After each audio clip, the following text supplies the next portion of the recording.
Testemunho de fé e milagre. A cura da policitemia no culto da Congregação Cristã no Brasil, CCB. O início de uma jornada de dor e esperança.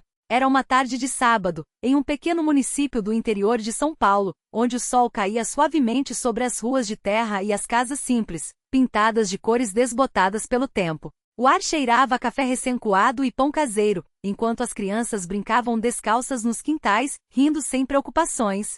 Mas dentro de uma daquelas casas, uma família vivia dias de angústia silenciosa. Mateus, um jovem de 22 anos, filho de seu João, e Dona Maria, membros fiéis da Congregação Cristã no Brasil, CCB, havia sido diagnosticado com policitemia vera, uma doença rara do sangue que faz o organismo produzir glóbulos vermelhos em excesso, espessando o sangue e colocando em risco a vida do paciente. Os médicos eram claros: sem tratamento, ele pode ter um AVC, embolia, ou até falecimento súbito. Dona Maria, uma mulher de fé inabalável, segurava o papel do exame com as mãos trêmulas. Seu João, homem de poucas palavras mas de orações constantes, apenas abaixou a cabeça e sussurrou: Senhor, tem misericórdia. Eles já haviam perdido um filho anos antes, vítima de uma doença repentina. A ideia de passar por aquilo novamente era como uma faca cravada no peito. A busca por respostas médicas e a fé que não se abala. Nos dias seguintes, Mateus foi submetido a uma série de exames e consultas. Os hematologistas explicavam com termos técnicos o que acontecia em seu corpo. Seu sangue está muito espesso, precisamos fazer flebotomias sangrias, regulares para reduzir o volume de hemácias. Também será necessário tomar medicamentos para controlar a produção das células.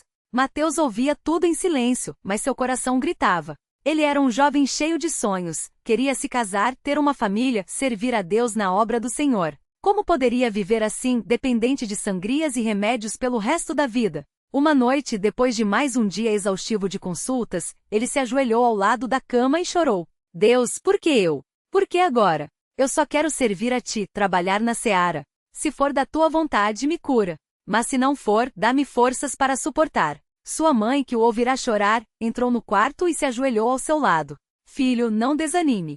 Lembra do que está escrito em Jeremias 30, 17? Porque te restaurarei a saúde e te curarei das tuas feridas, diz o Senhor. Deus não nos abandonou. Vamos orar juntos. E assim mãe e filho, de mãos dadas, clamaram a Deus em lágrimas.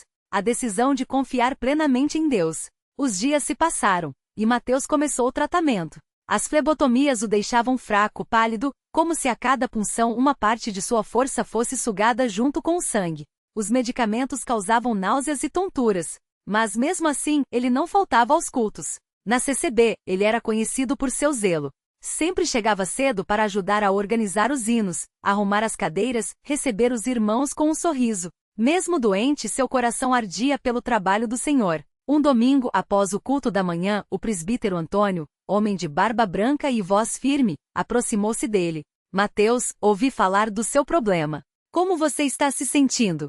Mateus suspirou. Estou fraco, presbítero, mas confio em Deus. Só peço que o Senhor me dê forças para continuar servindo. O presbítero colocou a mão em seu ombro. A fé não é a ausência de dor, filho. É a certeza de que mesmo na dor, Deus está no controle.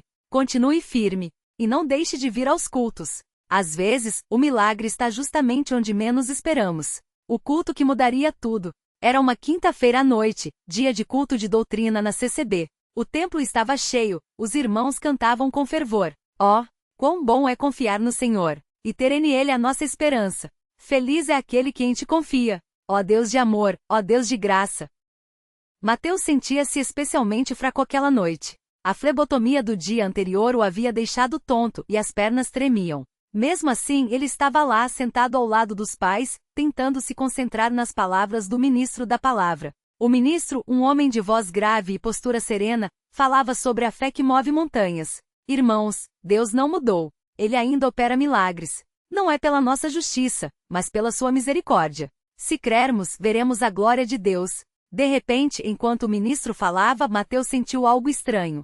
Era como se uma onda de calor percorresse seu corpo, começando dos pés e subindo até a cabeça. Seu coração acelerou, mas não por medo. Era uma paz indescritível. Irmãos, há alguém aqui que precisa de um milagre? Perguntou o ministro, olhando fixamente para a congregação. Mateus levantou a mão, trêmulo. Eu, ministro. Eu preciso. O ministro fez um sinal para que ele se aproximasse. Mateus, com dificuldade, levantou-se e caminhou até a frente, apoiado pelo pai. Os irmãos começaram a orar em voz baixa, um murmúrio de intercessão que enchia o templo. O ministro impôs as mãos sobre sua cabeça e orou com autoridade. Pai Celestial, Tu és o Deus que sara todas as nossas enfermidades. Olha para este jovem que tem servido com fidelidade.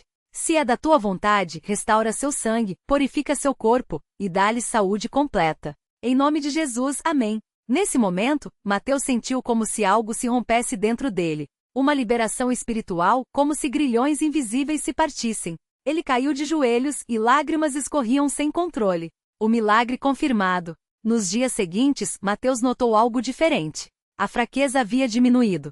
Ele acordava com mais disposição, sem aquelas dores de cabeça constantes. Mas foi no retorno ao médico que a confirmação veio. O hematologista, surpreso, olhou para os exames. Mateus, seus níveis de hemoglobina e hemácias estão normais. Isso não faz sentido. Você não fez flebotomia há 2 semanas, e mesmo assim, seu sangue está como o de uma pessoa saudável. Dona Maria, que o acompanhava, não conseguiu conter as lágrimas. Doutor, foi um milagre. Deus o curou. O médico cético balançou a cabeça. Bom, continue monitorando. Mas pelos exames, você está curado. Mateus sorriu. Não precisava de mais confirmações. Ele sabia que havia sido tocado por Deus. O testemunho que fortaleceu a fé de muitos. No domingo seguinte, Mateus subiu ao púlpito da CCB para dar seu testemunho.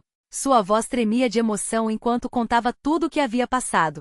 Irmãos, eu estava doente, fraco, com medo. Mas Deus ouviu nossas orações. Não foi pelos médicos, não foi pelos remédios, foi pela misericórdia de Deus. Ele me curou no culto, quando o ministro orou por mim. Hoje estou aqui, livre da policitemia para glorificar o seu nome. O templo explodiu em glórias a Deus.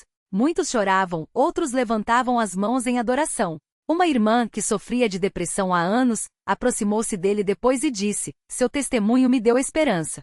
Se Deus curou você, Ele pode me libertar também. E assim, o milagre de Mateus não foi apenas para ele, foi uma semente de fé plantada no coração de muitos.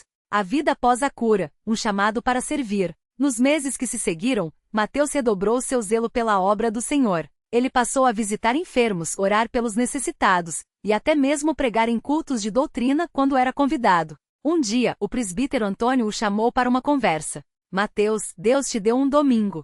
Você tem um testemunho poderoso, e muitas pessoas são abençoadas quando você fala. Que tal se preparar para ser um ministro da palavra?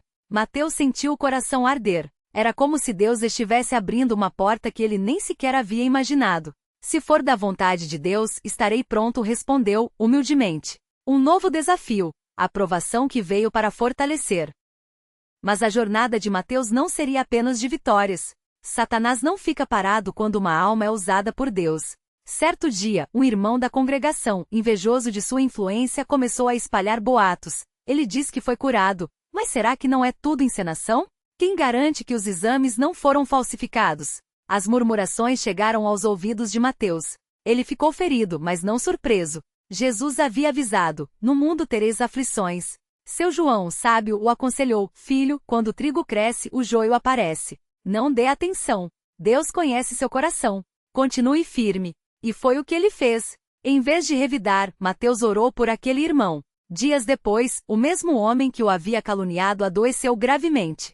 Mateus foi visitá-lo, orou por ele, e o irmão, arrependido, pediu perdão. Mateus, eu vi a luz em você. Deus realmente te curou, e eu, por inveja, tentei manchar seu nome. Perdoe-me. Mateus o abraçou. Deus já te perdoou. Agora vamos seguir em frente, irmãos na fé. O casamento e a continuidade do milagre. Anos depois, Mateus casou-se com Lúcia, uma jovem crente, filha de um ancião da CCB. O casamento foi simples, mas cheio de alegria, com os irmãos cantando hinos de gratidão. No dia do casamento, o ministro que havia orado por sua cura fez um discurso emocionado. Hoje não estamos apenas celebrando um casamento. Estamos celebrando a fidelidade de Deus. Mateus foi curado não para viver uma vida comum, mas para ser uma testemunha viva do poder de Deus. Que este lar seja abençoado, e que vocês dois continuem servindo ao Senhor com alegria. E assim, Mateus e Lúcia construíram uma família sob a bênção de Deus. Tiveram 2 filhos, Davi e Sara, que desde pequenos foram criados nos caminhos do Senhor. O legado de um milagre. Hoje Mateus é um ministro da palavra na CCB, viajando por várias congregações para pregar e testificar da fidelidade de Deus.